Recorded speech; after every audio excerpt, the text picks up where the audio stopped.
Krishna Hare Hare Hare Rama Hare Rama Rama Rama Hare Hare Nitai Gauranga Nitai Gauranga Nitai Gauranga Jayo Gauranga Nitai Gaura Hari Bol Hari Bol Hari Bol Nitai Gaur Hari Bol Nitai Gaura Hari Bol Hari Bol Hari Bol Nitai Gaur Hari Bol.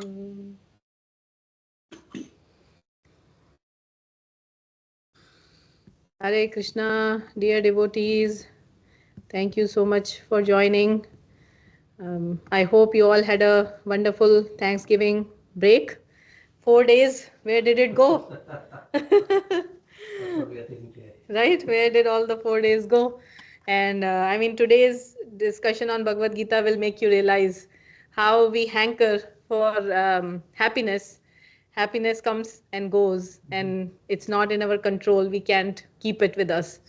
So yeah, I mean, and it applies to so many things in our everyday lives. So we'll discuss that today.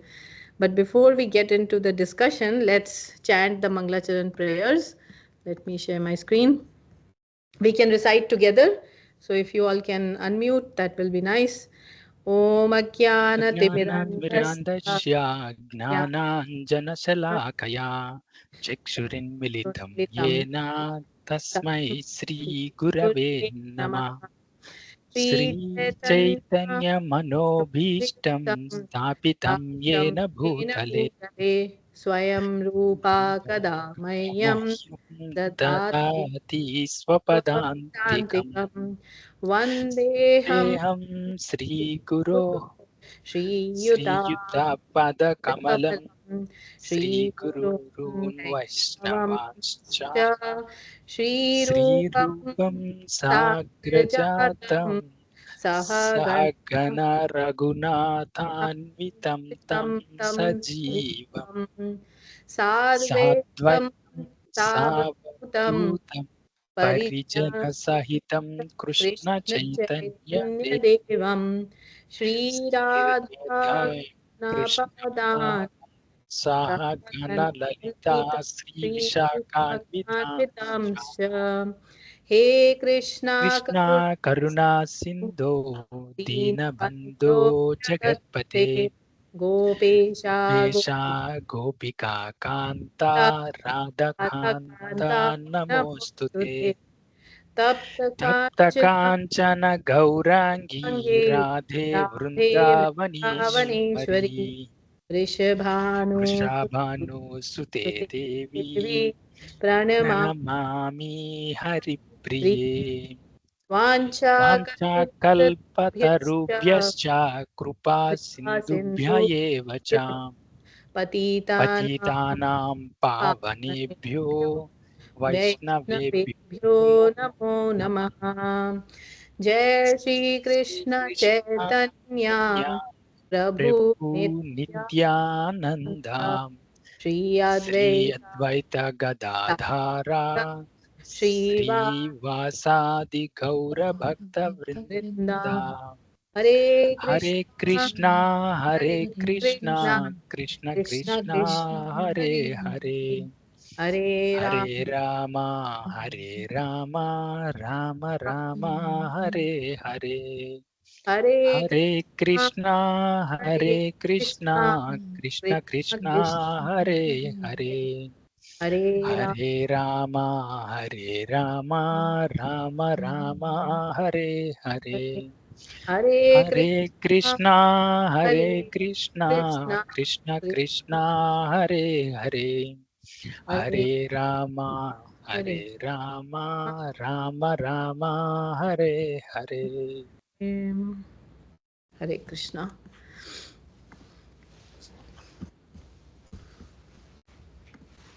Okay, so we have been studying chapter 3, sorry, 5, right? That was just a test.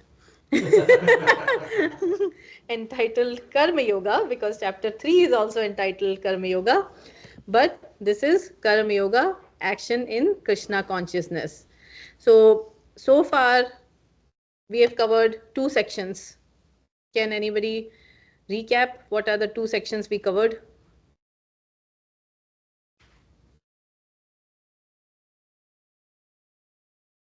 And we began the 3rd section last week, but we need to continue it. So what are the 2 sections we covered so far?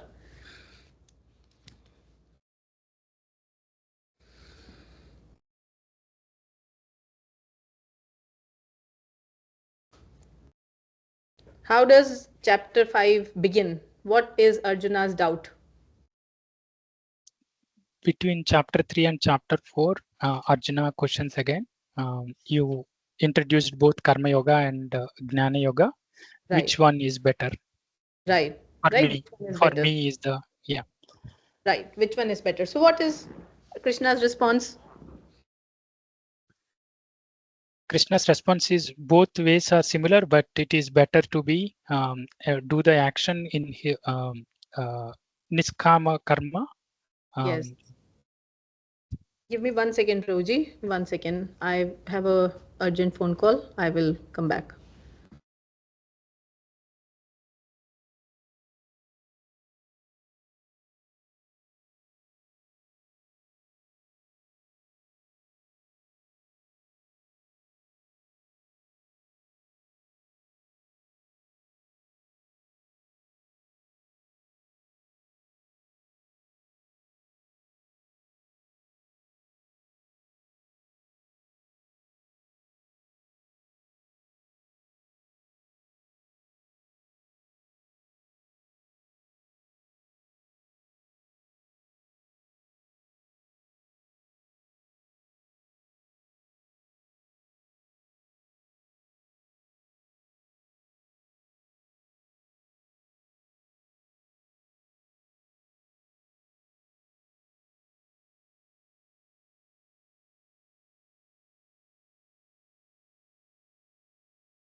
Sorry, Prabhujis and Matajis. It was important call. One devotee is visiting from India and he needs to jumpstart his car.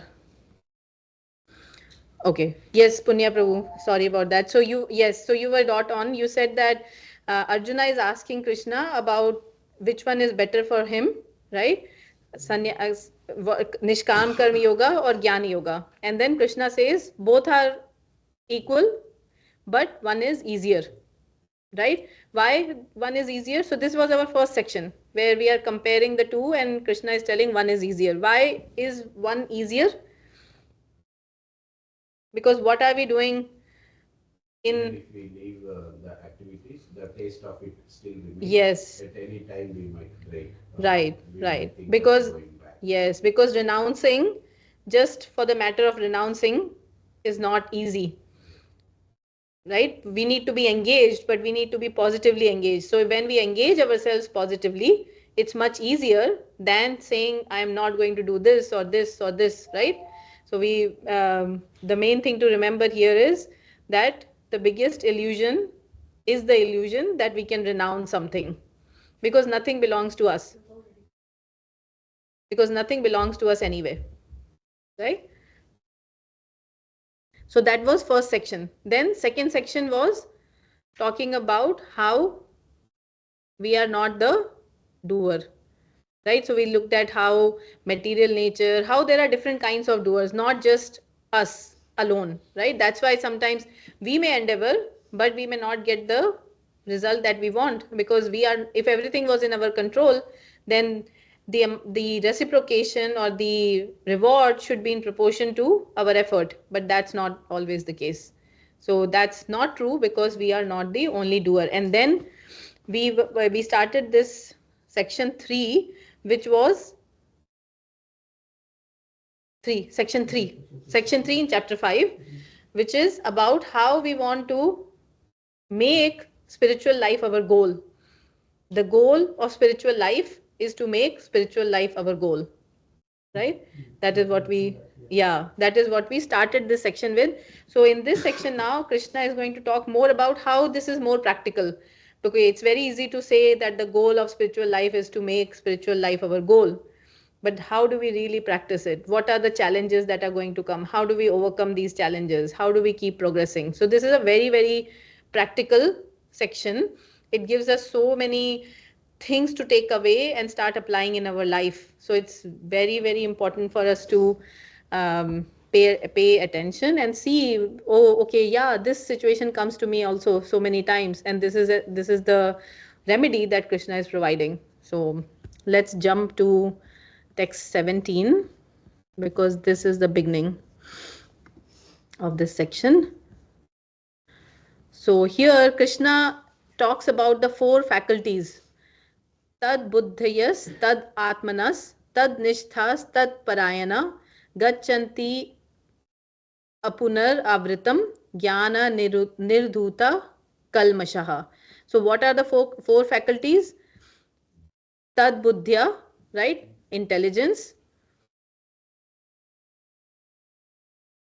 Tad, there's no right, never a right place for this bar thing.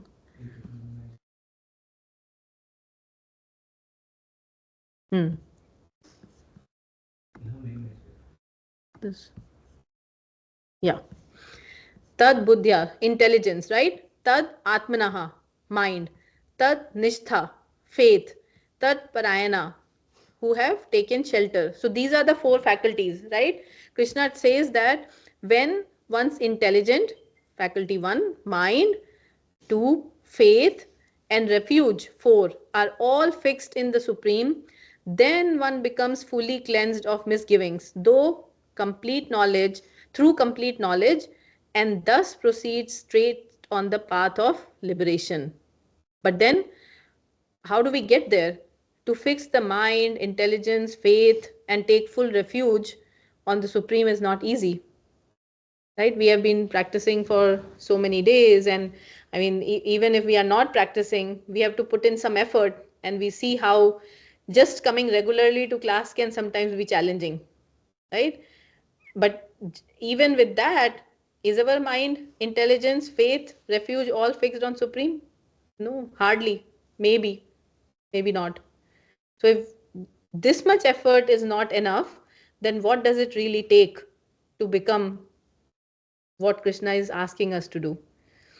So many of us want liberation. Is there anybody who doesn't want liberation, who's like, okay, yes, status quo is good. We are very happy in this sine curve of happiness and misery, right? We all want chutkara, like we don't want any of the misery, we only want the happiness. Yeah. So Krishna then says here that the whole Bhagavad Gita centers around the declaration that Krishna is the Supreme Personality of Godhead. That is the version of all Vedic literature. Paratattva means the supreme reality. So there is nothing more than that, right? And then Krishna says, a Krishna conscious person can thoroughly understand that there is duality, simultaneous identity and individuality in Krishna, and equipped with such transcendental knowledge, one can make steady progress on the path of liberation. Right? So we'll continue to the next verse. Vidya Vinaya Sampanne Brahmane Gavihastini Suni Chaiva Swapake Cha Pandita Samadarshina. This is a very, very important verse. Prabhupada used to quote it a lot.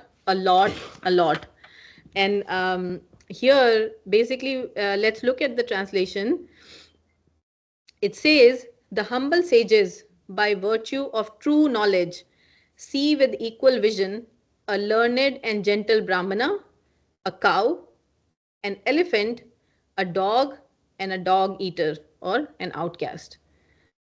So very, very deep verse, because the question is, how do we employ those four faculties that we saw in the previous verse, right? In seeing Krishna as the supreme, first we have to see everyone as Samadarshina in this material world before we can even get there.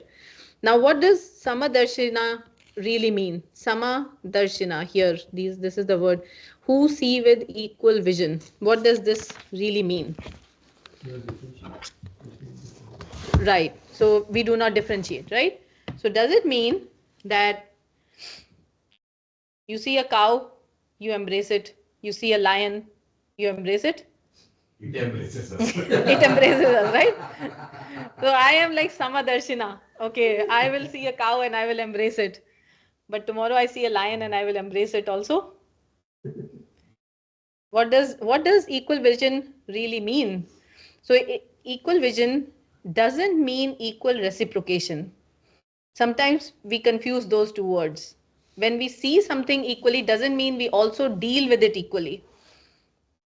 We can see those differences, right?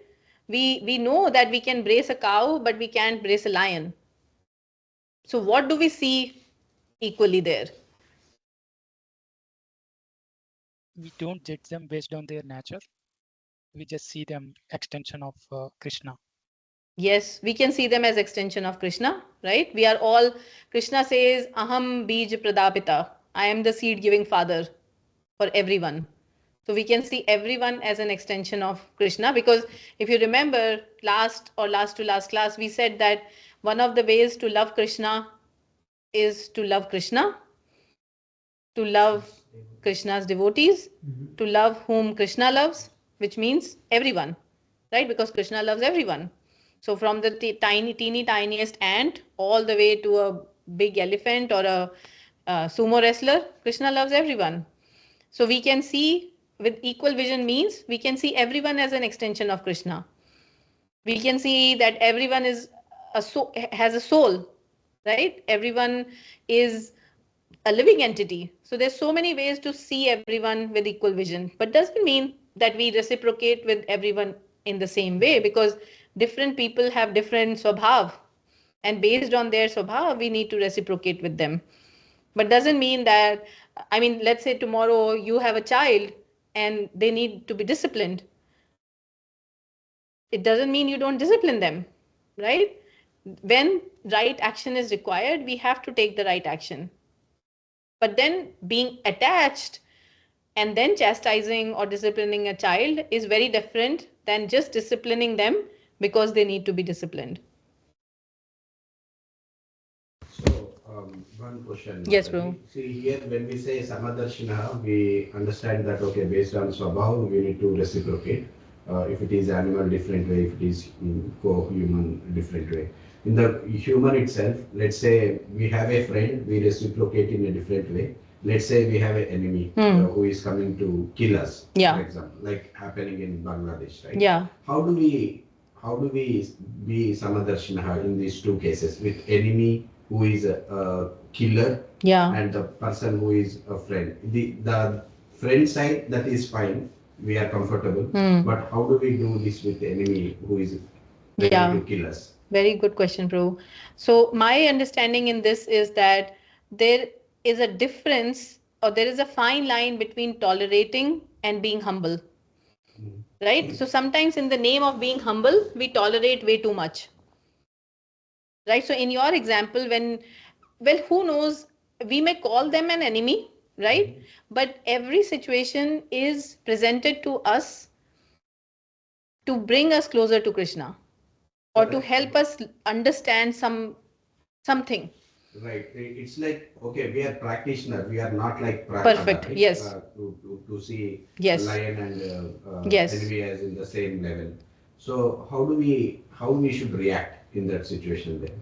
So let's say we are practicing, yeah, we are in the path. So yeah. So when we are in the path, there are obviously we don't have to act just completely. So obviously Krishna has given us intelligence. So we have to use our intelligence, right?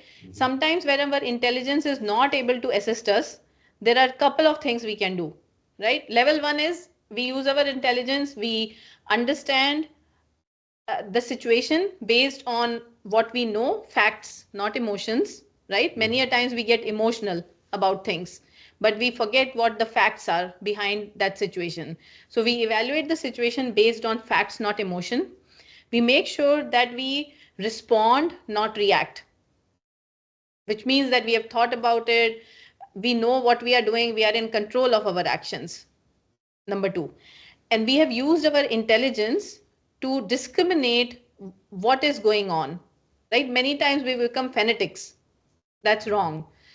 And then even if these three do not help us come to the right conclusion, then we have our spiritual leaders and our spiritual gurus that we can go to and seek assistance. And not just in this case of Bangladesh, what has happened as we calling them enemy or whatnot, even in our everyday day to life, something very simple as switching to a different job, right? We have to assess the whole situation, like is it good for me, is it bad for me, what are the things that will suffer, what are the things that will get better, right? And sometimes we may not be in a position where we can make a very significant difference, like again this Bangladesh situation, right? We are so far aloof from there that okay, petitions are going on and this email is going around, but we are so tiny in this whole big picture of what's going on, we may not be able to make a direct impact. And in that case, prayers. Prayers. yeah, I think all this, this assessment and doing higher dharma evaluation based on higher principle, and then using intelligence and mind, all our consulting spiritual guru, all this we can do because we are not in that situation, right? Yes. The people who are in that situation, they have to respond, Yes. obviously.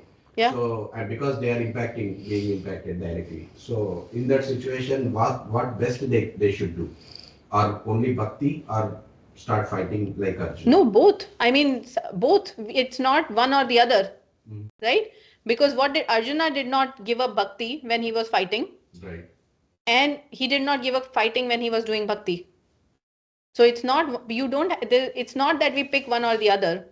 It should be both. It should be both, right? You are, and this is the chapter we are discussing. You have to act with the knowledge and with Krishna in the center. Because if you separate the two, then it just becomes karma yoga. Correct. Yeah. Not even yoga. It's just. Yeah, it's not even yoga. It's just action. At that point, it's just reaction to a situation. I think that is what is lacking in the society. Yes. Yeah, because we just act impulsively. Right. Now think about this whole Black Friday thing which goes on. It's all impulsive. If you really think about every single thing that you are maybe spending your money on or spending your time on, I'm maybe I shouldn't say 100%, I would say I'm 80% sure that you don't need that thing. Right? So yeah, I mean, bhakti and action cannot be separated. This is what this whole chapter is about. So we need to act with the knowledge that, okay, what is the right thing? And sometimes, like, one of the things I do is when I'm about to face a situation that may not be ideal or may not be cordial, I think that what would my spiritual master like me to do here? And I'll give you a very small example. Like we have so many contacts in the temple, especially when there's a huge queue for prasadam, right? And nobody wants to stand in the prasadam queue.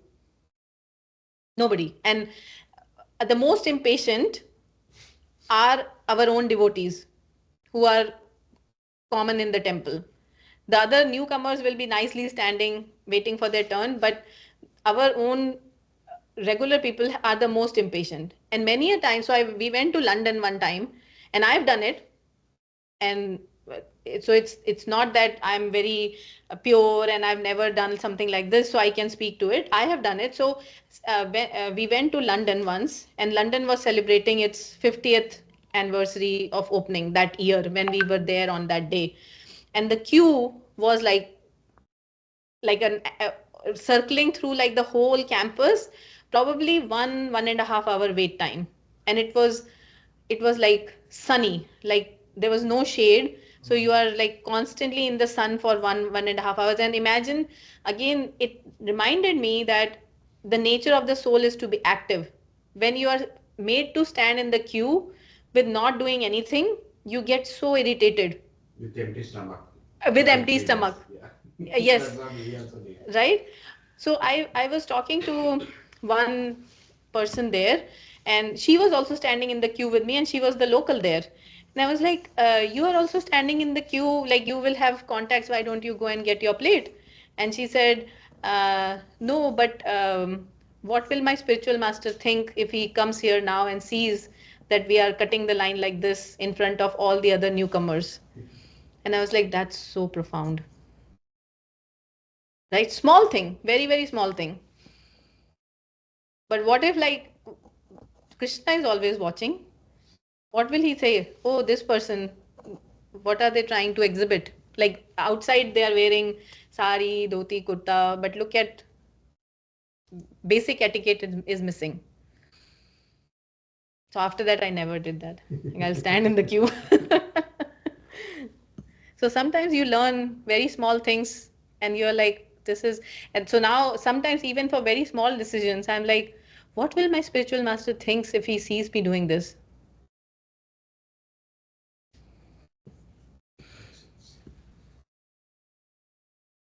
Okay, so let's read the purport. Any volunteers? We can start from the top. This is a very good verse and very important verse. A Krishna conscious person does not make any distinction between species and caste. The Brahmana and the outcast may be different from the social point of view, or a dog, a cow, and an elephant may be different from the point of view of species, but these differences of body are meaningless from the viewpoint of a learned transcendentalist. This is due to the relationship to the Supreme. For the Supreme Lord, by his plenary portion as Paramatma, is present in everyone's heart. Such an understanding of the Supreme is real knowledge. As far as the bodies are concerned, in different castes or different species of life, the Lord is equally kind to everyone because he treats every living being as a friend, yet maintains himself as a Paramatma regardless of the circumstances of the living entities. The Lord as Paramatma is present both in the outcast and in the Brahmana. Although the body of Brahmana and that of an outcast are not the same. The bodies are material. Should I continue? Yes, please. Okay, the bodies are material productions of different modes of material nature, but the soul and the supreme soul within the body are of the same spiritual quality. The spirituality in the quality of the soul and the super soul, however, does not make them equal in quantity. For the individual soul is present only in that particular body, whereas the Paramatma is present in each and every body. Wait, one second. So the similarity in the quality of the soul and super soul, right? So the quality of the super soul and the soul is the same. So just like Prabhupada gives this example a lot, like if you take a drop of water from the ocean and you analyze it analytically, the chemical formation will be the same, the texture will be the same, the taste will be the same. So they are same in quality, but doesn't mean that that one drop from the ocean represents the ocean, right? Like the drop is a drop, it's not the ocean. They may be same in quality, but quantitatively there's a huge difference between the two. So similarly here, that the fact that the super soul and soul have the same quality does not make them equal in quantity. Very, very important for us to understand. Yes, Prabhu, please continue reading. Okay. A Krishna conscious person has full knowledge of this, and therefore he is truly learned and has equal vision. The similar characteristics of the soul and the super soul are that they are both conscious, eternal, and blissful. But the difference is that the individual soul is conscious within the limited jurisdiction of the body, whereas the super soul is conscious of all bodies. The super soul is present in all bodies without distinction. Right? Very, very profound. So we know of an organization called United Nations. What has it been able to do? Has it been able to unite the nations? Have we not seen an increase in wars after United Nations have been formed? Why? Yes. They want to be super soul. Everyone wants to be super soul. I think the Because forces which influence United Nations also need wars to happen so that they make money out of it.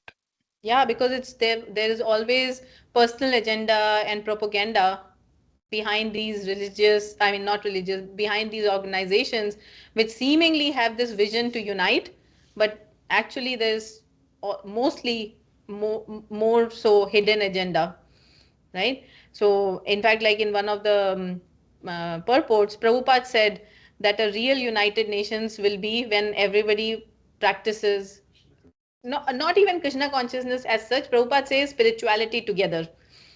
Because if you think about all these things that we are discussing, even if we take Krishna outside the picture for a second, right? Even this concept about soul and soul being qualitatively equal but quantitatively minute, all these concepts are apply universally to everyone.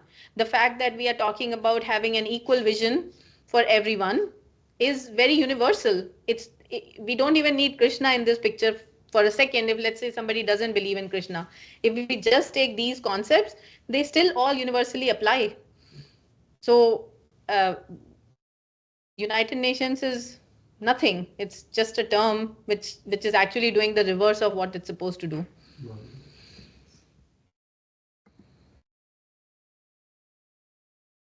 Okay, next verse. Ihaiva tahirjita sargo yesham samye sthitam manaha nirdosham hi samam brahma tasmad brahmeti te sthitah.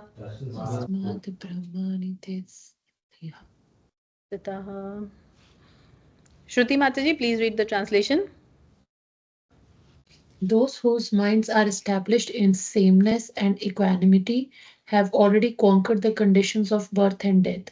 They are flawless like Brahman, and thus they are already situated in Brahman. Yeah, so here it's saying that one who has this equal vision, right? Those whose minds are established in sameness and equanimity, meaning those who have this equal vision, they are actually already liberated. They are already in Brahman. And why they are flawless, we will look at that in the purport of Srila Prabhupada. So this purport is short but also very nice. So we'll read the whole purport here. So if a person who is a good guy versus a person who is a criminal, hardcore, how are they the same? So you, again, have you heard the term that we hate the sin but not the sinner? Okay. Right? So when a judge is giving punishment, what is he giving the punishment based on? The person, how he looks and how he has dressed up? No, it's based on his act. Right? So if somebody else was in that position, they would have got the same punishment. So it's not based on the fact that who this body is. It's based on the action. Right. So if you look at it from the point of the judge, isn't that equal vision? You do this crime, you get this punishment. Yeah, that's equal punishment, but you cannot equate a criminal to a person who is good. I mean, though we are not talking about the body as such, but the characteristics, the features, the behavior and all that. So yeah, those are going to be different for two different. So one is, so let's say now we are talking about again this position of this criminal, right? So there's one thing where you give them the punishment that is needed, but it doesn't mean that you now suddenly develop hatred for them. But if both are same, then why do you even punish? I mean, I know it is. It's very hard for me to understand some of these things, some of these concepts wherein, what do you call, if you are seeing them equally, then you should not even punish that person. But then this is just what we just discussed, that equal vision doesn't mean equal reciprocation, right? Just like you would not go hug a lion, but you can hug a cow, or you can hug your pet dog, right? So equal vision, but the way you develop equal vision is by seeing that, oh, this lion has a soul, and this cow has a soul, and my pet dog also has a soul, right? And so we nourish the soul, but we don't have to have this equal vision where we are saying, okay, you did some crime, I'm not going to punish you. There is no bias. So it's like Mataji, sorry to. Yes, please add. Rule is a rule for all, they will say, right? So if we both are did some action, the same mistake, if you are getting different punishment, I am getting different punishment, then that is not same. It is not equal vision, right? Yeah. If both are getting the same punishment for the same task, then it's equal vision. So so even whoever is the person is there, so reaction to the action is same. So that's the equal vision. So both are doing good job, so we'll get the equal benefits. So it's about the reciprocation, as Mataji told. So based on the action, just because that particular person did that one, so that we develop hate, or we do extra punishment, or we reduce the punishment. There is no bias or something. Not in that terms, okay? Is it right? Yeah, yes, true. Yeah. Basically, what equal vision means is that we are not seeing the person as per their. Okay, so let me give another example. And this is a very crude example. Let's say there's a person who is very clean, takes bath every day, and then there's a person who hasn't taken a bath for like months, and like there's piles of dirt on his body. Now he decides to take a shower, and he's standing in under the shower. Will you call him dirty or clean? He's taking the action though. He's taking the action, right? So we cannot call them dirty anymore, because it's a matter of time and they will be clean. So similarly now you are seeing these two people as equal vision, right? You may not reciprocate and immediately go and hug the dirty person, right? So you may not reciprocate with them in the same way, but you are seeing that this person is also in the process of becoming clean. So similarly, we may see an animal and we may empathize with them that, oh, this poor animal isn't stuck in this body of a dog or a cow, right? But it doesn't mean like, so we may empathize with the lion in the similar way, but we don't go and hug both of them similarly. So empathy and compassion can always be there, irrespective of the situation. But it also doesn't mean we don't act when it's necessary, because we can discriminate between a situation, but not on the basis of the soul. That's where an equal vision is. I think it was Rup Goswami. There was a leper. I don't know, I don't remember the name, but there was a leper in Chaitanya Charitamrita. There's a pastime of a leper. And like when we have, for a leper, there's like worms and other things developing in their body. And obviously this is too extreme. What he would do is, when worms would fall off from his body, he would pick them up and put it back in his body. Because the worm will not survive without being in his body. So that's like some complete level of vision, because the worm has a soul. So he is seeing that from the worms that are falling off from his leper body as that. So he's picking them up and putting them back in his body. Why can't we kill them so that they'll get new body, better body? Well, that's not. So why don't we just go and kill all the animals? They will get a better body. Let's take a gun and shoot We are everyone. doing anyway. Mosquitoes, all that. No, we that get is, finished. but we are not doing it like intentionally, right? We are not doing it intentionally. That happens accidentally. But we now in this Kali Yuga, we have no right, no capacity, no purity to be able to give life to someone else, To promote them.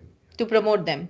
So we don't have that right. In the olden days, when animal sacrifice used to happen, they used to have that capability, that when a horse sacrifice was being made, they would chant mantras so that the horse after this sacrifice would get promoted to the next body. But we don't have that capability. So we can demonstrate it. So when we go about killing animals, nothing is going to It happen. will promote us to the- We will get promoted We should to. not take justice into our hands. Yeah. We are not the others. Does that help? Yes. Okay, let's read the purport.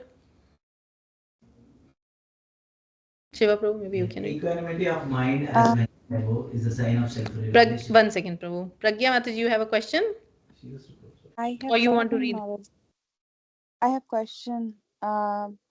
So some people, if there are people who are compassionate, who are good to others, and also focuses on their work without attachment, but they don't think of Krishna at all. So in that case, we are necessary. So in Repeat. that case, Mataji, you cut out a little bit. I heard to the point where you said they don't think about Krishna. yeah, and they don't feel the necessity of being involved. And they see that I'm doing everything what I should be, and I'm satisfied. So Mm-hmm. in that case, how you will assess such people? What you think about them? Are they going to be in the birth death cycle, or will they move out? Like, I want to hear your So either you are now or saying, later. so let me recap the question that you asked just so that I understand it. So you are saying that let's say that there is a person who has this kind of equal vision, right? Who sees everyone equally, right? Like who doesn't discriminate between different species, right? But they do not have any faith in Krishna. What Yes. is the fate of such a person? Yeah. Good question.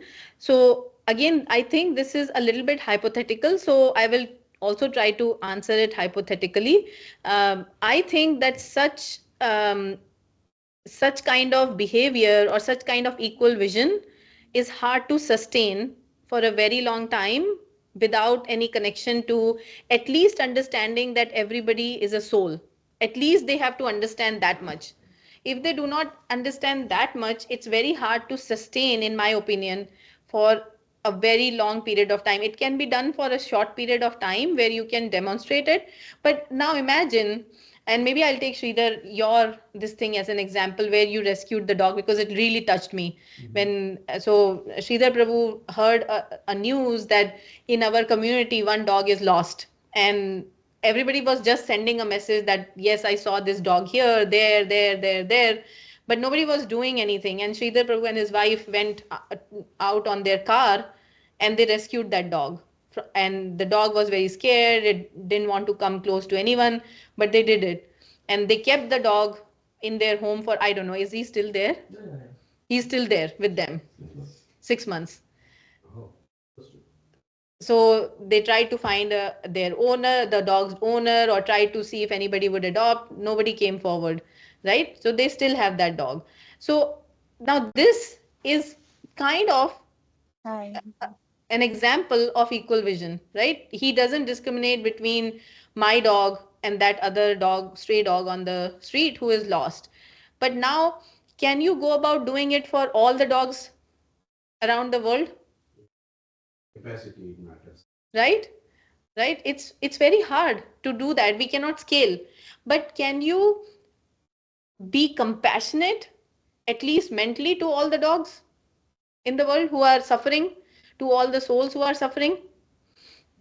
You can. Why? Because now you know that these are all souls, and just dog is just an example. There's so much suffering in just the human species, right? We may not be able to do anything for them, but we can mentally be compassionate.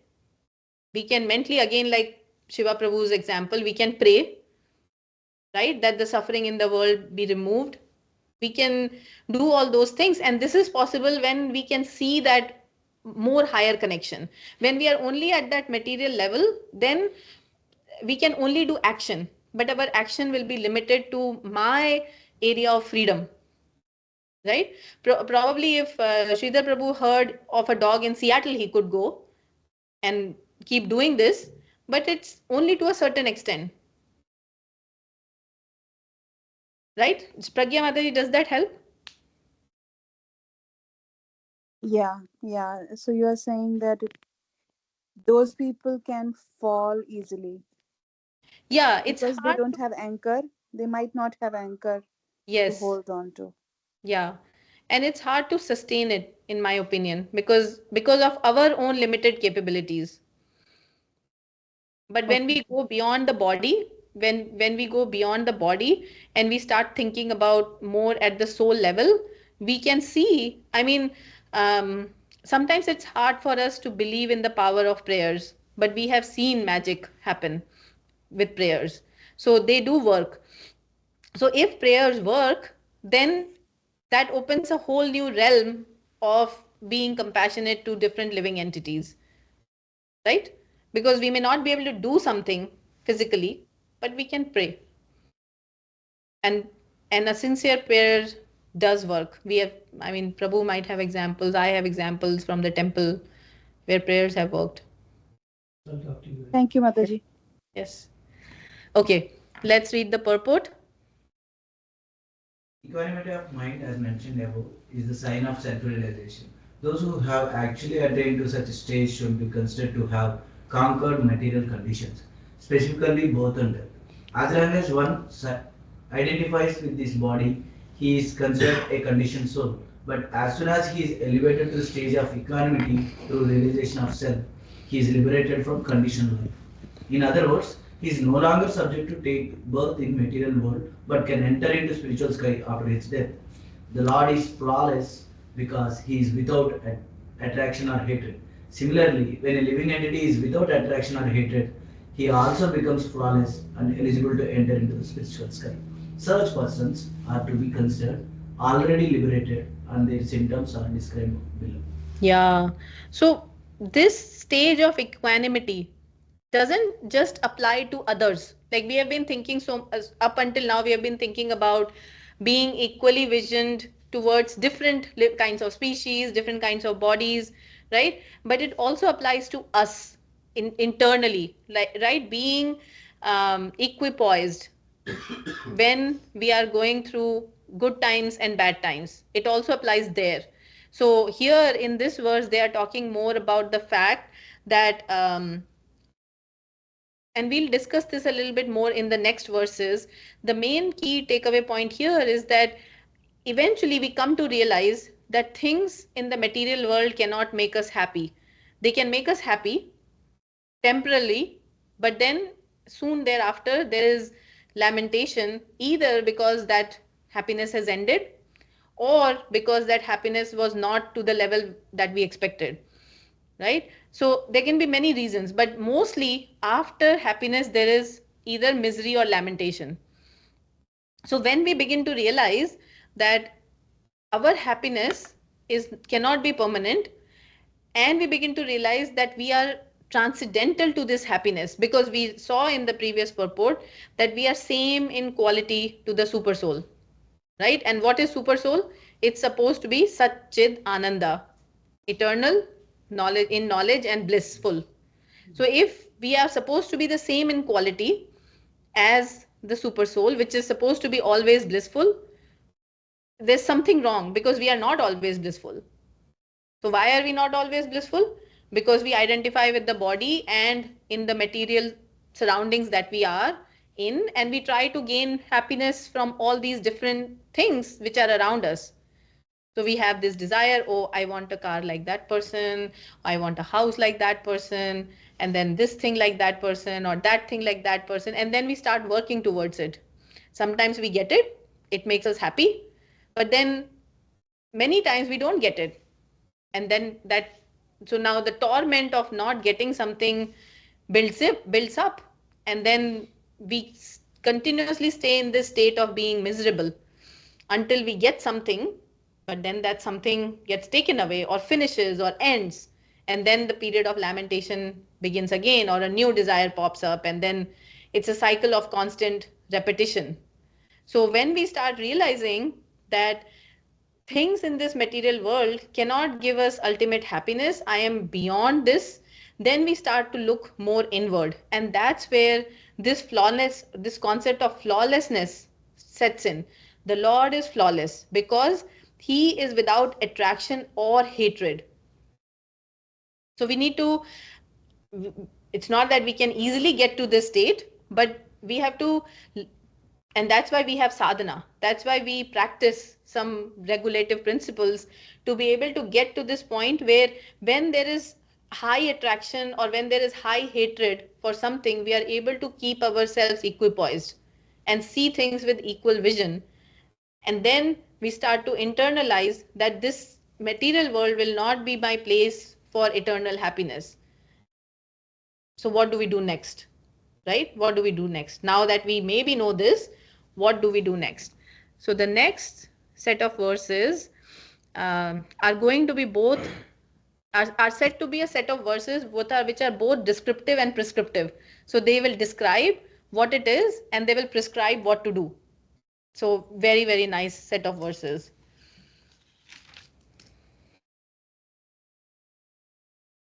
Na praharshiti priyam prapya. Na prahashit priyam prapaya. No dvijit prapya cha priyam. Vijit prapya cha priyam. Sthira buddhir asamudo. Sthira buddhir asamudo. Brahmavid brahmani sthita. Brahmavid brahmani sthita. A person who neither rejoices upon achieving something pleasant nor laments upon obtaining something unpleasant, who is self-intelligent, who is unbewildered, and who knows the signs of God, is already situated in transcendence. How many of us have experienced a cricket match? India versus Pakistan. All of us, right? What happens if India wins? Joy, right?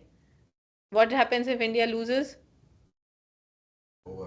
Over frustration, right? Somebody is breaking the TV, somebody is cursing, right? I had recently heard somebody, and he said that if we really love the Indian team, shouldn't we be by their side when they are in the worst situation, when they are losing? But what happens? When they are winning, we are like, oh, Indian team, this thing, that thing, unbeatable, blah, blah, blah. One match they lose, we start cursing. A bunch of whatever, right? Match fixing has happened, like all those things will come out. Does it mean we really love the team? Because if you love someone, you are by their side when they need you most. What is this? This is just emotional, that we are just emotionally involved. There's nothing other than that. Because think about it from the perspective of a person who doesn't know anything about cricket. Now you tell them India won, okay. You tell them India lost, okay. What does it matter to them? So what happens is that we experience this rejoicing and lamentation because we become emotionally attached to situations. What we have to get to is to not be emotionally attached so that we are not emotionally affected. Right? Because we become emotionally attached, we become emotionally affected, and then this pendulum of rejoicing and lamentation just completely devastates us. Sometimes we are just so happy, and sometimes we are so like one tennis matches, like one person is raising their hands and celebrating, the other person is sinking to the ground. Like, what is all this? It is because we are so emotionally attached to the different situations. So what are we saying here? Again, thinking about the previous verse where it says that we have to develop this equal vision. This first prescription is that first we have to learn to become emotionally detached from situations. And then next verses will talk about how. But let's read the purport. Anyone online? Punya Prabhu? The symptoms of self-realized person are given herein. The first symptom is that he is not illusioned by the false identification of the body with his true self. He knows perfectly well that he is not this body, but is the fragmental portion of Supreme Personality of Godhead. One second, Prabhu. Hold on. Once again, I want to say something here. So again, this taking the, actually this cricket is a very, very good example sometimes. So why do we cheer India so much when an India versus Pakistan match happens? We thousands that we are from this country. Yeah, because we are from this country. Tomorrow, let's say somebody tells you, actually, you know, this is wrong. You were actually born in Pakistan. What will you do now? Still definitely would be there. I don't think bit so. of confused identity will be there. Confused identity, right? And then slowly you will start identifying. What was that, Rose? Say that again. Just like some name Just like, yeah, right? Eventually, you will be like, okay, if somebody gives you really solid proof, there will be a time when you will be on the other side, right? Slowly, immediately it may not happen, but slowly you will start to disengage. So why do we have this identification? Because it is false identification. If you're made to switch, or let's say even if you're forced that I will give you, I don't know, lakhs and lakhs of rupees to support Pakistan, depending on your situation, if they put a gun to your this thing, you may start supporting, right? So our identification is very circumstantial. Depending on the circumstance, we may start identifying with this situation or the other. Today I'm Indian, so I identify with Indian. Sports, Indian, everything. Tomorrow I may be born in Pakistan, I may start identifying with everything there. So it's very short lived and very temporary. So we need to get to this, but we are soul. Soul is permanent and ever existing. So these small temporary self identifications are not going to help us. Sorry, Prabhu, please continue. He is therefore not joyful in achieving something, nor does he lament in losing anything which is related to his body.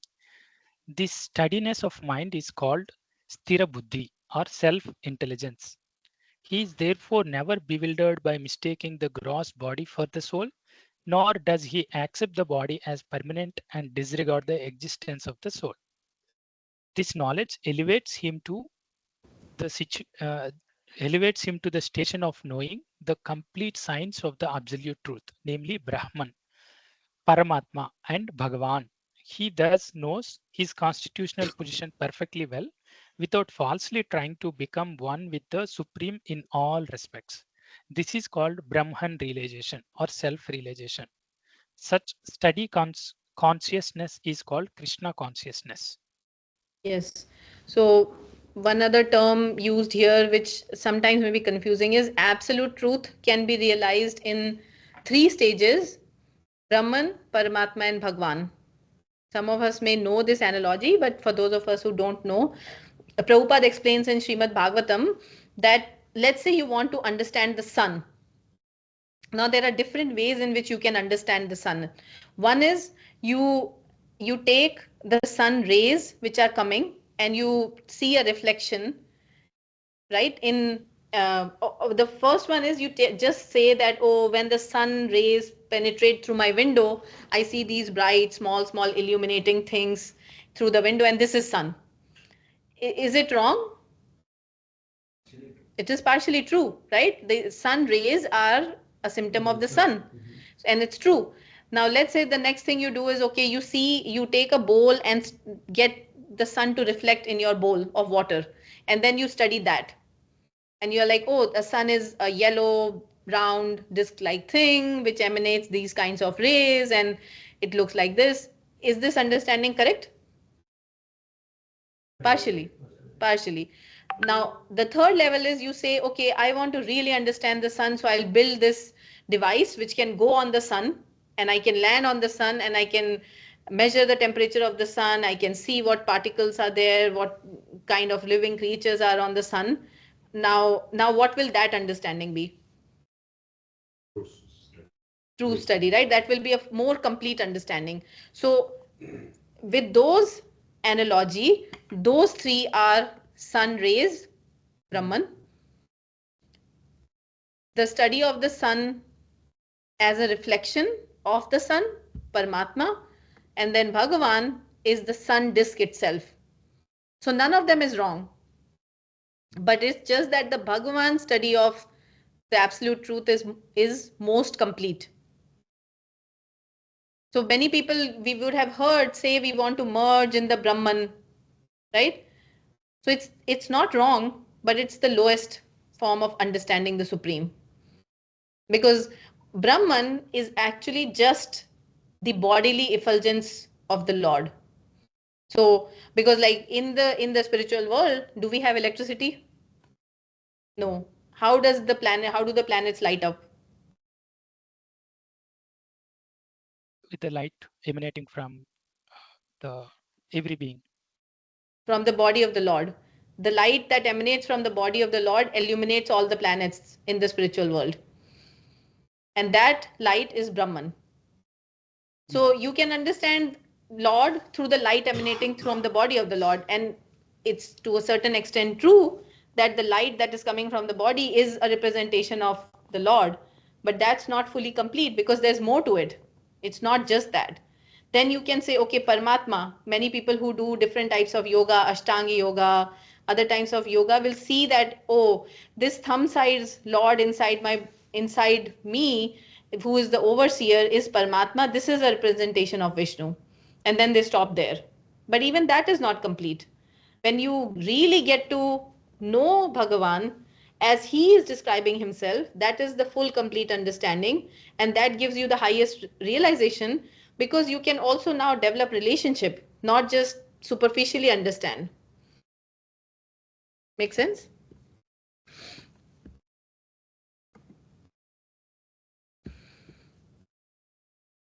Okay, next verse. Oh, actually, one thing I want to make a point in the previous verse. We were talking about how we are emotionally involved with situations, and that causes us to be emotionally attached.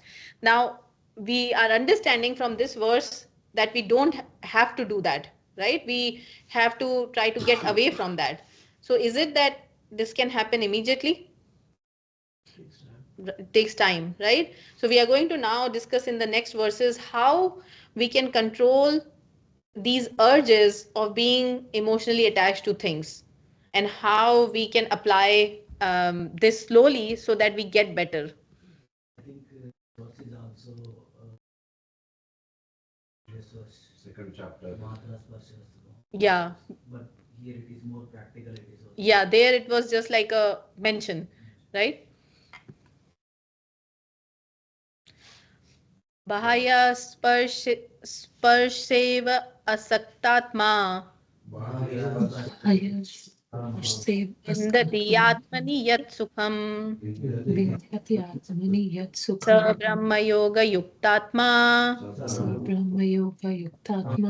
kham akshayam ashnute. Translation: such a liberated person is not attracted to material sense pleasure, but is always in trance, enjoying the pleasure within. In this way, the self-realized person enjoys unlimited happiness, for he concentrates on the Supreme. Now, this is easier said than done, right? Such a liberated person is not attracted to material sense pleasure. I mean, we know now theoretically that in this, as long as we are in this material world, there will be this constant cyclic influx of happiness and lamentation, right?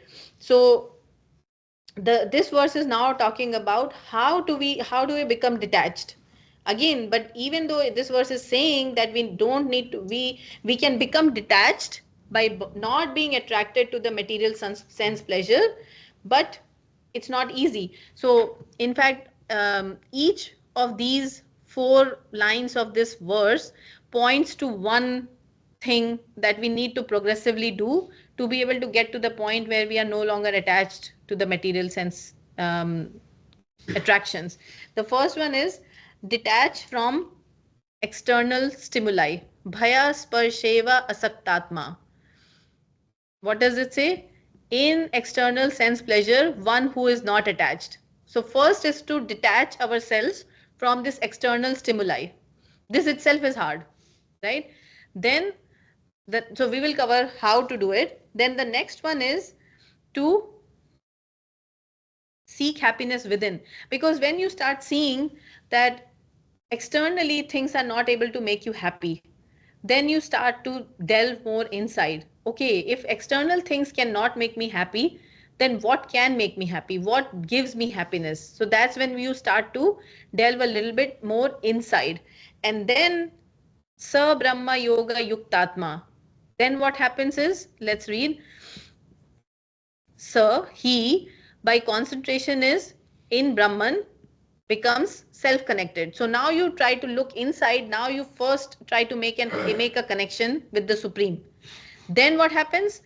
Sukham akshayam asnute.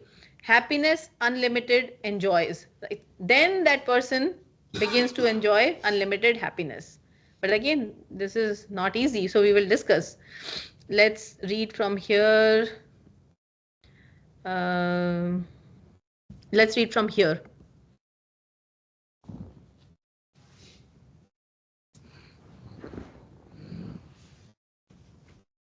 A person in Sorry. Shruti Mataji. Yes, Mataji, read. A person in Brahma Yoga or Krishna consciousness is so absorbed in the loving service of the Lord that he loses his taste for material sense pleasure altogether. The highest pleasure in terms of matter is sex pleasure. The whole world is moving under its spell, and a materialist cannot work at all without this motivation. But a person engaged in Krishna consciousness can work with greater vigor without sex pleasure, which he avoids. That is the test in spiritual realization. Spiritual realization and sex pleasure go ill together. A Krishna conscious person is not attracted to any kind of sense pleasure due to his being a liberated soul. Right. Thank you, Mataji. So here Krishna is saying, or Prabhupada is saying, that the most important driving force in the material world is actually sex pleasure.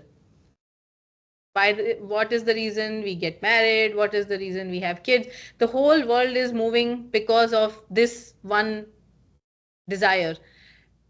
We work for this, and if you think about it deeply, this is the root. But what here Krishna is saying, that when a person becomes Krishna conscious, then the vigor actually increases more, but you are no longer working for this kind of pleasure, because this is again so short lived, right? You know that you are this soul which is Satchidananda, and you are no longer satisfied or want this short term pleasure. You are seeking for more higher kinds of pleasure which are more long lasting. So here I have a note which I wrote when I was reading, and we say that in the previous verse it is said that we don't need to be emotionally attached. So is it that the emotional urges will not come? They will come, right? The thing is, we need to recognize them. We will get excited, we will get these emotional urges, but we need to learn this practice of how to stay calm, how to, just like when you have let's take the example of a river, a small river. And when, what happens to a river when there's like too much rain? Floods. Have you ever heard an ocean getting a flood warning? Tsunami is a different phenomena, but because of too much rain, there's a flood warning in the ocean. Yeah, like we hear of river flood warnings all the time, right? Too much rain, the river is flooded. Have you ever heard an ocean getting flooded because of too much rain? No. Why? Like internally there must be so much brooding in the ocean, but on the surface the ocean will always look calm, because it doesn't get affected by these material things, rain per se, when there's too much of it. So this is how scriptures describe we need to become. Currently we are like rivers. Little bit of some agitation happens, we react, right? We need to become like the ocean, where so many rivers flow into the ocean constantly. But it's never that the ocean is flooding. It always takes in all the water from all these rivers that are constantly flowing into it. So this is how we need to become. We may get excited. We may see that, oh, this sense pleasure is attracting us. But then we need to calm ourselves, that we know with knowledge, this is not going to give me happiness throughout. So we need to calm ourselves. So it's a practice, it's sadhana. That's why we follow these regulative principles. Because when we follow regulation, that's when we elevate. I heard this example from one of my mentors a long time back. So we have the example of an airplane. Can an airplane ride or drive on the road? On the runway. Yeah, but like for the purpose of, yeah, they drive on the runway for a specific purpose so they can fly, right? But can sometimes the airplane say, oh, I envy the cars, they are driving on the road all the time, I want to drive on the road? Can that happen? No. Actually, what do you call, the reason why US has so many highways, because at the World War they thought that Planes could should land. be able to land. Yeah. And that's the reason why they built that to begin with. Yeah, but that's not to begin with, but that's how the concept is. Yeah, but that was like an emergency situation. But yeah. if, like, let's say the plane was to rebel against the regulations that it has, right? Plane has regulations, it can only go on the runway or the airport, and then it can take flight. If, let's say, the airplane was to rebel against the regulations it has, that I want to be like a car and drive on the roads, do you think a plane can be a plane at that point? No, it will not even be a car, right? Because all the cars can go past. So we saw when we were doing the Boeing tour that when the planes are ready, they actually have to take the plane on the road to be able to get delivered to whatever is the next destination, and they use the real road. But for that time, they are driving very slow. There's supposed to be no traffic. So a plane cannot compete with a car if it says that I want to be on the road like the car. But if the plane follows its regulation, then can it be faster than a car? Yes. So when we follow regulations, it's not that we are slowing ourselves down. Regulations help us elevate. Just like an airplane, when it follows the regulations, it can take flight and overtake the car, right? So that's why when we are following these principles of sadhana bhakti, then initially it may seem like impediments. Oh, we are not allowed to do this, we are not allowed to do that. But then eventually, if we follow these regulations, we can become like the airplane. I think the true example of the word elevate, I think, Mataji.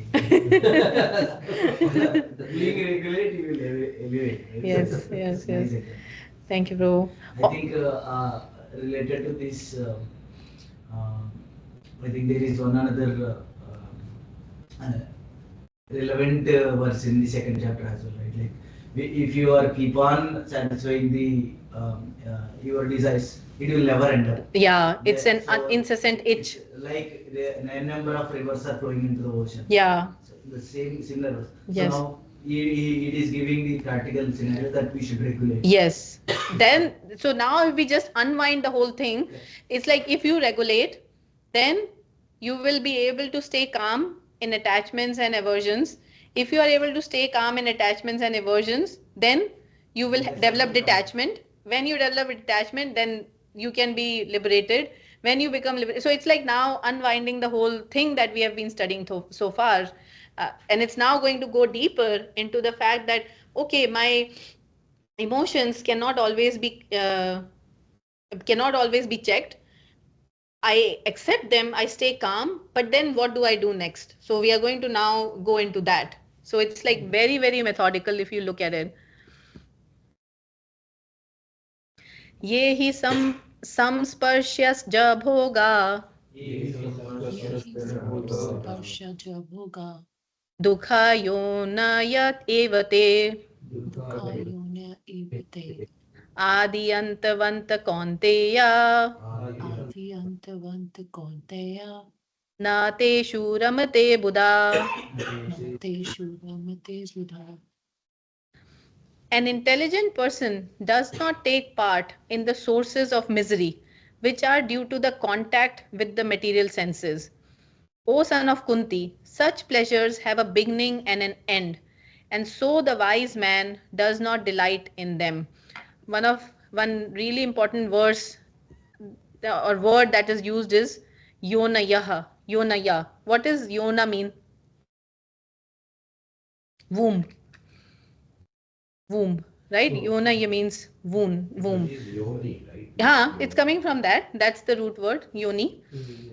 Yonaya, right? So here it's saying that if we harbor pleasure and constant pleasure in the womb of our body, then something has to be delivered after that.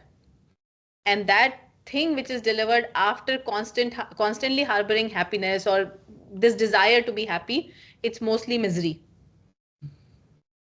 And one of the persons or one of the lectures I was hearing is they were saying, and it was so relevant, it was saying that generally when we have this desire for sense pleasures, there's generally three kinds of sense pleasures. One is non-attainable, right? Like things like a pleasure which we are hankering for, but it's non-attainable for us, right? Like let's say I want to live in Bill Gates' mansion, right? It may be possible, but it's mostly unattainable for majority of the people. So we could hanker that and we could relish it and we could keep thinking about it for unlimited time. It's mostly unattainable. The second level is it's attainable but not palatable, which means that let's say, and this has happened to me many a times. We go to a restaurant thinking that we will order the same dish that we ordered previously. We know it's really good, but that day it was horrible. How many of us have experienced it? Right? Many things we see something, but when we taste it, it would be worst. Yeah. It looks good, but it looks good. So it's attainable, but it's non-palatable, right? And the third one is that it's attainable, it's palatable, but it's not retainable. Our vacations. We go on vacation, we like it, we can pay for it, we go to Cancun, oh, we had fun, but 5 days are over. Thanksgiving break is over. We had a Thanksgiving feast. Everything came out next day. We worked so hard for the Thanksgiving feast. For 10 minutes of enjoyment, we spent the whole day cooking the Thanksgiving feast. We enjoyed. It came out as next day as bodily waste. Thanksgiving break is over. Now we are discussing Monday to Friday whole week again, right? So 3 kinds of sense pleasure mostly, but all of them torment us, right? Before we get them. So unattainable means we will be tormented forever. Let's say if there's a really deep desire to live in Bill Gates' home, it will keep tormenting us until we give up that, right? For something which is attainable but not palatable, it will start with this huge spike of, okay, this anticipation of what will happen, but then it ends with misery. Oh, such a waste of money, such a waste of time. For things which are not retainable, also the same thing, right? You are anticipating that you will enjoy this Cancun vacation or whatever, but then it's ended. You cannot retain it. Can you think of something else? I mean, for me, I think this sums it up. These are the three kinds of sense pleasures. One another category one. Hmm. That goes with any the food items, right? We eat more. First one is good. Second one is okay. Third one it starts stomach ache. Yeah, I mean, the other day only, when we had this power outage, there were so many devotees at home, and we made a Black Forest cake. And generally for devotees, we don't eat that much like Black Forest cake and these specialty cakes because mostly they have eggs, and it was really good. So I ate the first slice, and I was like, oh, this is really good. I want another slice. Halfway into the second slice, I felt like throwing up because it was like so much of sugar or whatever that was. So this is how our sense pleasure enjoyment is. You start with something and then it ends up in misery. I think I have one more. Hmm. If the pleasure is actually pleasure at one place, but the same thing may not be pleasure in another situation. Just like for a jaundice person, Yeah.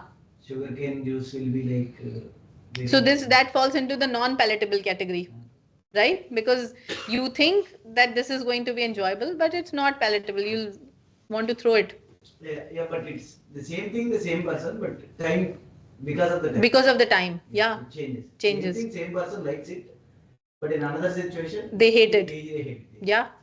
Yeah, absolutely. So this sense pleasure, if we think about it, like we crave for it so much. So in fact, like somebody was explaining that this sense pleasure is like a sandwich. In the beginning, you have this hankering, right? I want it really bad, and you're like working so hard to get it. And then you have a very thin layer of that happiness that you get. Then what follows is lamentation. I lost it. It's gone. It's done. And imagine, like, if you have a sandwich where the bread is that thick, right? Both the top and the bottom bread is that thick, and the and your real the real thing, like whatever vegetable sandwich, this is like a thin line, right? This is our sandwich. We work so hard in this process of hankering for this little happiness. Like, even like think about like a vacation. Again, let's take the example of vacation. I know that planning, booking flight tickets, booking hotels, like you've spent this much amount of time anticipating and preparing. And who, like, is booking flights a happy experience ever? It's always like something or the other. The first time will not happen, second time, I mean, it's always like you have to set aside a couple of hours if you have to book flights, minimum, right? You're searching for prices, the lowest price, the like this much time is spent in preparing. Then this much of happiness you get in the middle, 5 days of Cancun vacation. Then 5 days ends, then you are again stuck in that other part of the sandwich, which is like, oh, it was so good, this happened, that happened, and then you're lamenting again. So this is sense pleasure. And then we repeat, and then we repeat, and then we repeat. Really, this is not what we are here for. And especially when you achieve something or when you have that thing, then it doesn't stop there. You want more of You it. want more. Yes. Yeah. Yes. Like it's like And an then you itch. can't have more and more and more. Yeah, because if you itch and itch, what happens? It will increase, right? And eventually it will turn into a wound. So giving into sense pleasures is like that. It itches and itches and itches, and you itch so much that then it creates a dent. Okay, let's read the purport.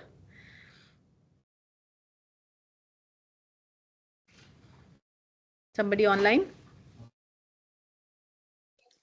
Material sense pleasures are due to the contact of material senses. which are all temporary because the body itself is temporary. A liberated soul is not interested in anything which is temporary. Knowing well the joys of transcendental pleasures, how can a liberated soul agree to enjoy false pleasure? Let's read. Let's read this translation, Prabhu. This is really nice. My dear sons, there is no reason to labor very hard for sense pleasures while in this human form of life. Such pleasures are available to the stool eaters, hogs. Rather, you should undergo penances in this life by which your existence will be purified. And as a result, you will be able to enjoy unlimited transcendental bliss. 1 second, Prabhu. So this is exactly the analogy of the airplane, right? We are looking for teeny tiny pleasures, and as a result, we are not able to, as Microsoft says, realize your full potential. Right? But if we undergo penances in this life, become like the airplane, follow the regulations, then as a result, you will be able to enjoy unlimited transcendental bliss. Continue, Prabhuji. Therefore, those who are true yogis or learned transcendentalists are not attracted by sense pleasures, which are the causes of the continuous material existence. The more one is addicted to material pleasure, the more he is entrapped by the material miseries. Yes, we already discussed the itch. No more discussion of the itch. Okay, last verse, because all this seems very, very heavy. Seems like, okay, what is our way out for this? Seems like we are trapped. So let's end on a good note. We will do verse 25. It gives us a little bit of, uh, sorry, 20, oh no, how did I reach? Yeah, 23, right? Yeah, it will give us a little bit of instruction on how we can make this situation better.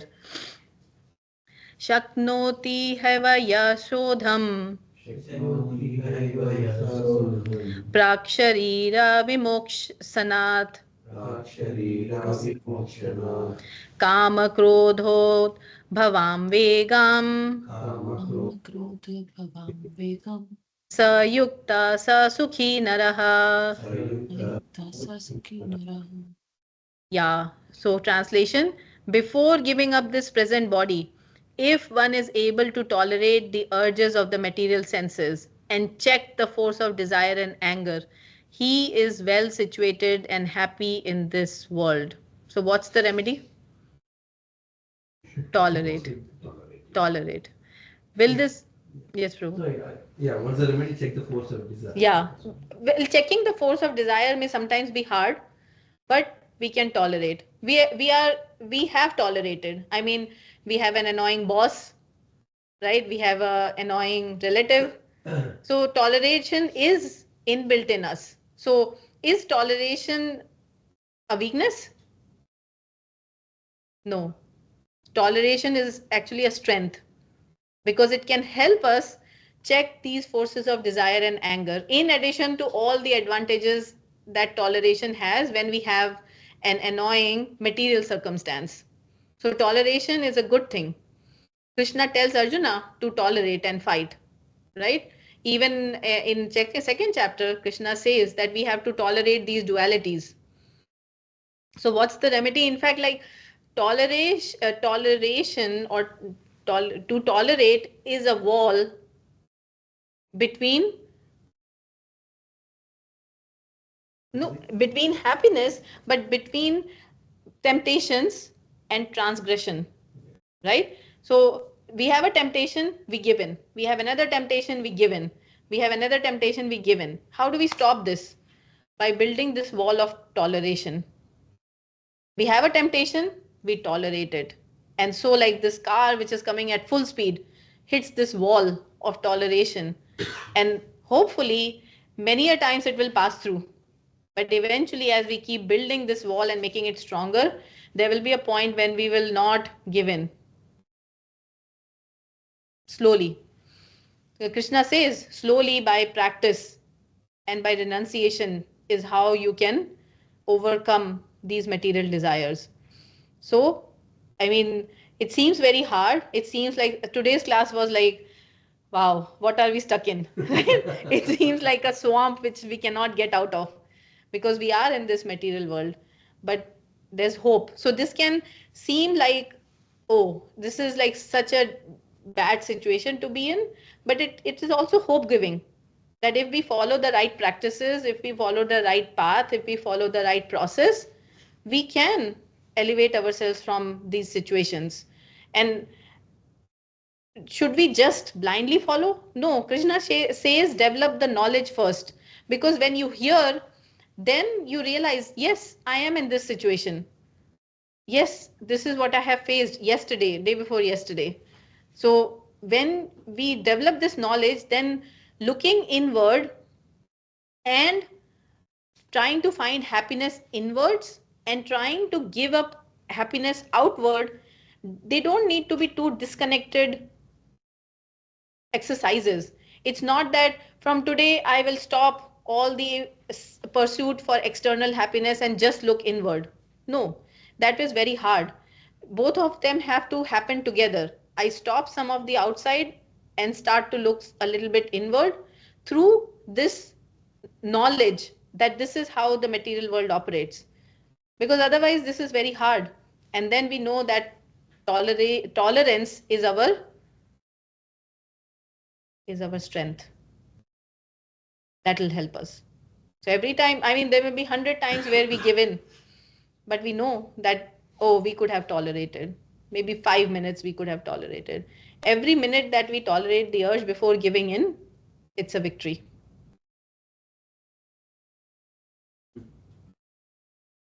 Yeah.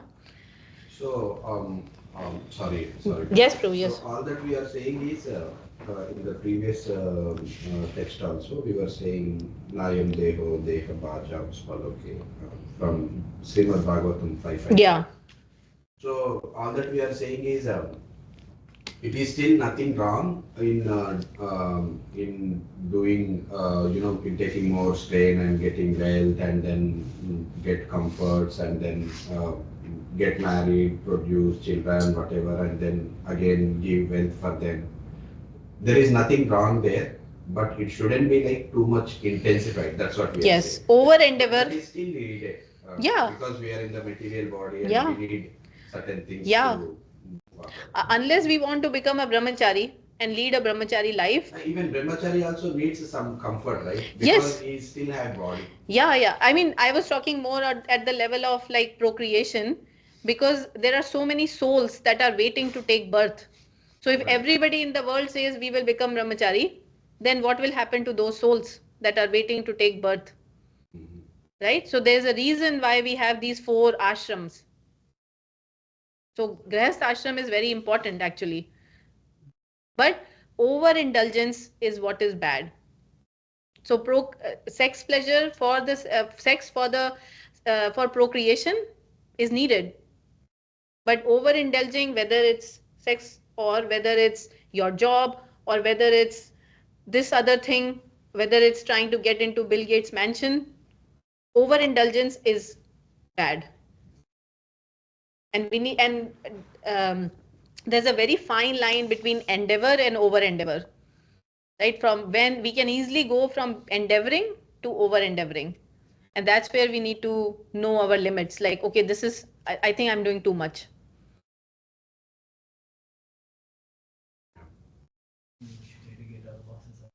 You should just smile, okay. I Start know. expecting more is also not good.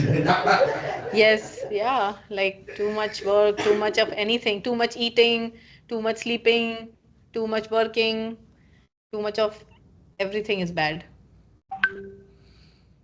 Okay, so any reflections, questions from anybody online? Otherwise, we will, last week we forgot to chant our 1 round. So today we will chant our 1 round. But any questions from anyone before we do that?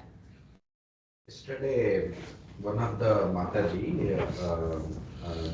I mean, someone has shared a video where a fake guru, so-called, and he is saying, hey, now Modi government is saying, if you stay united, it will be safe. Otherwise, what is that? If you are divided, you will be cut. Katoge to batoge. What? Okay. बटोगे तो कटोगे Katoge. Acha. एक है तो safe है Right. एक है तो safe है. Hmm. So I'm novice in Hindi. So and by taking that statement, he was saying, no, how can all be equal? How can Brahmana go to other guy and get? I mean, if they both become equal, this is not our dharma says. He is totally giving wrong interpretation to Varnasrama. Right?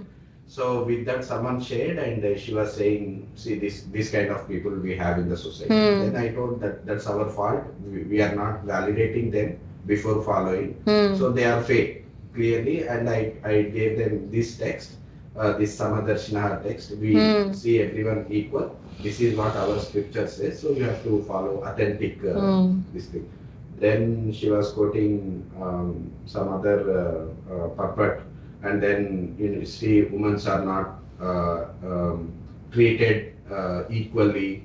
They say woman is not independent. They have to have shelter of men, a shelter of someone at each stage. Then I told you are not reading properly. You are just taking a bit and then you are giving. So you have to read completely to understand the inner meaning of it. Yeah. So I was quoting her this text.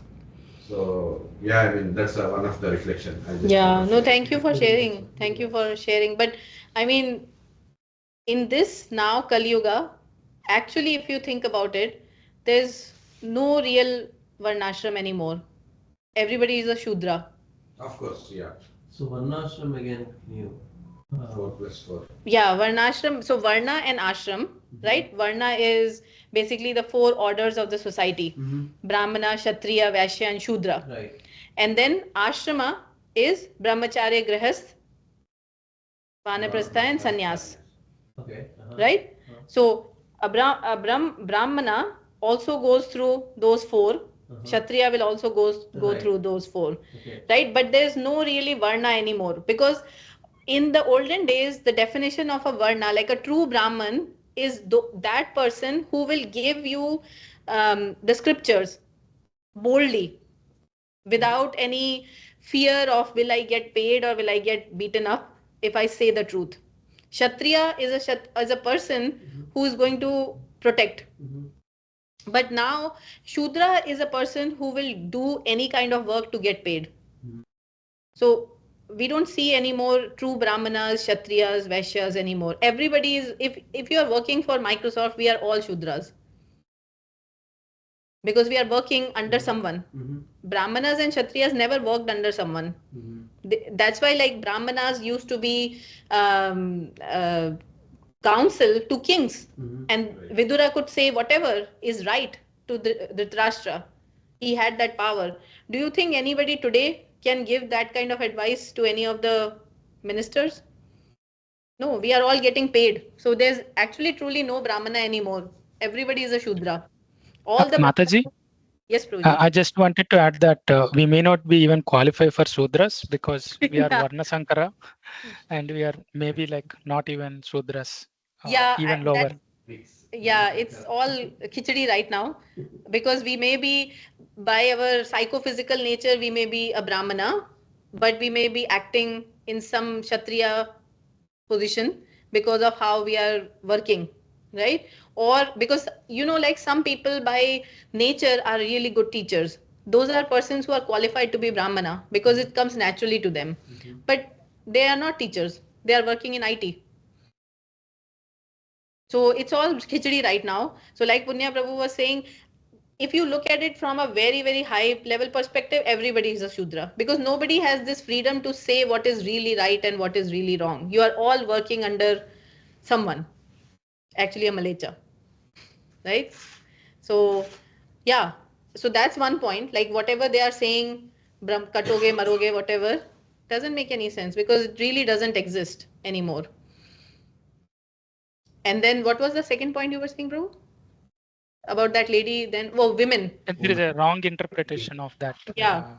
Woman is considered as less comparatively. Lesser species. Why does she needs shelter of someone at every stage? Yeah. Why we are saying that? Well, I think like again, this is again taking either Prabhupada or whoever out of context, Correct. because the most powerful example I have for this is Saraswati. I thought of telling her about the God feminine qualities which Maharaj has written the book, right? Yeah. Venkateshwara, feminine energy. But there is no point because she made up with such thoughts, impressions. Yeah, no, but think about it. Even without all those details which Maharaj has, there are 3 important portfolios in the management of the universe. Finance department, owned by whom? Lakshmi Devi. Who is she? Boy? Of course. Female. Yeah. Right? Education department, Saraswati Devi. Who owns that? Female. Defense department, Durga. Durga, yeah. Who is she? Female. So if the 3 most important portfolios are owned by women, Yeah. nothing more to say. If you want to believe whatever you want to believe, that's Exactly. fine. Yeah. Even like again, the role that Draupadi played. Why did the Mahabharata war happen? Yeah. Who is she? I mean, women had a really, really important and powerful role in our scriptures, and they keep those roles. Now, but is it true that women don't need protection? I think everybody needs protection, right? So to say that a woman needs protection is not incorrect. Because we are our psychophysical nature and our physical nature is different. Can every woman, okay, let's forget like weightlifters and whatnot, can every woman protect themselves as much as the strength of a man? No. So what's the harm in accepting it? Can a man be as emotionally strong as a woman? No. So what's the harm in accepting it? I mean, why do we have to force equality just for the sake of equality? We are different in our neurological structure, in our physical structure, and that's fine. It's nothing to be like, oh, in this age of feminism, everybody needs to be equal 50-50 in everything. No, there's a role for a man, there's a role for a woman, and as long as they are fulfilling their roles correctly, I think it's okay to be different. You know what? If we say the same thing, we'll be called as sexist or something. But if you as a girl, as a lady, I mean, then it's good. Yeah, but I think this is just again, I'm being recorded, but I think this is as stupid as Black Lives Matter. Only Black Lives Matter? What about all the other lives? Right? Black Lives Matter. So this is something just as stupid as that, where it's like women are equal to men. Yes, there is a need where these roles are becoming more finely meshed together and more interchangeable, and that's fine. But we cannot deny the fact that there is a reason why woman is in a woman's body and man is in a woman's body. So there are physical differences, and it's fine. Humanly equal. Role wise, they have their own. Yeah. It's Okay. a matter of acceptance. It's a matter of acceptance, and if people don't want to accept it, that's fine. That's But right, yeah. tomorrow you can fight whoever you want. Like yeah. Prabhuji, see the room. So we'll chant one round quickly, and then we will be on our way. I did not get it.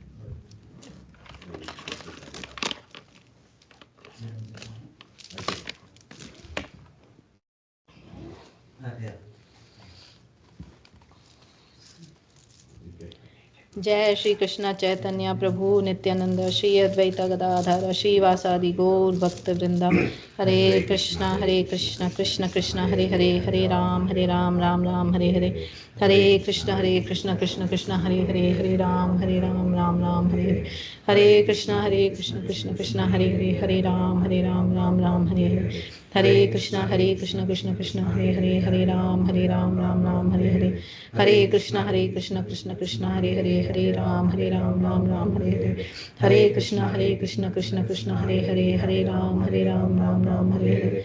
Hare Krishna Krishna Krishna Hare Hare, Hare Ram Ram Ram Hare Hare. Hare Krishna Krishna Krishna Hare Hare, Hare Ram Ram Ram Hare Hare. Hare Krishna Krishna Hare Hare, Hare Ram Ram Ram Hare Hare. Hare Krishna Krishna Krishna Hare Hare, Hare Ram Ram Ram Hare Hare. Hare Krishna Krishna Krishna Hare Hare, Hare Ram Ram Ram Hare Hare. Hare Krishna Krishna Krishna Hare Hare, Hare Ram Ram Ram Hare Hare. Hare Krishna Krishna Krishna Hare Hare, Hare Ram Ram Ram Hare Hare. Hare Krishna Krishna Krishna Hare Hare, Hare Ram Ram Hare Hare. Hare Krishna Krishna Krishna Hare Hare, Hare Ram Ram Hare Hare. Hare Krishna Krishna Krishna Hare Hare, Hare Ram Ram Hare Hare. Hare Krishna Krishna Krishna Hare Hare, Hare Ram Ram Hare Hare. Hare Krishna Krishna Krishna Hare Hare, Hare Ram Ram Hare Hare. Hare Krishna Krishna Krishna Hare Hare, Hare Ram Ram Hare Hare. Hare Krishna Krishna Krishna Hare Hare, Hare Ram Ram Hare Hare. Hare Krishna Krishna Krishna Hare Hare, Hare Ram Ram Hare Hare. Hare Krishna Krishna Hare Hare, Hare Ram Ram Hare Hare. Hare Krishna Krishna Hare Hare, Hare Ram Ram Hare Hare. Hare Krishna Krishna Hare Hare, Hare Ram Ram Hare Hare. Krishna Hare Hare, Hare Ram Ram Hare Hare. Hare Krishna Krishna Hare Hare, Hare Ram Ram Hare Hare.